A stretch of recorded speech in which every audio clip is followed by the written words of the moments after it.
Magandang gabi mga kababayan, narito po ang result summary ngayong araw ng Sabado, March 14. Pero bago ang lahat, paki-like at subscribe na po ang ating channel. Maraming salamat po.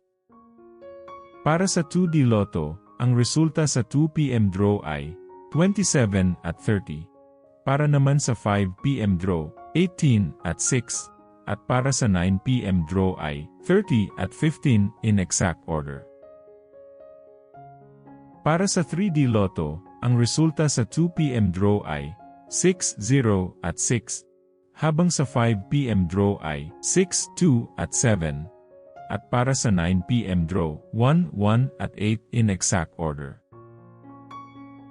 Para sa 6D Lotto, ang winning combination ay 6, 8, 2, 6, 2, at 7 in exact order.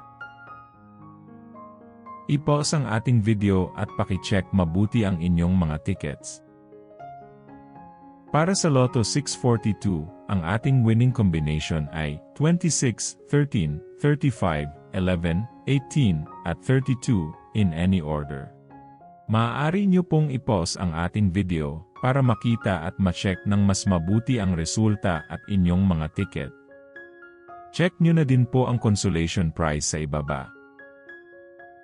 At para sa Grand Lotto 655, ang ating winning combination ay 24, 33, 48, 42, 5, at 22 in any order. Muli, maaari nyo pong i-pause ang ating video para sa pag-check ng inyong mga ticket at panalo.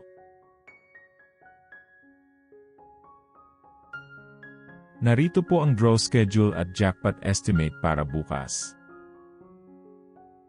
Congratulations po sa lahat ng nanalo. Kita-kita po ulit tayo bukas. Maraming salamat po sa panunood.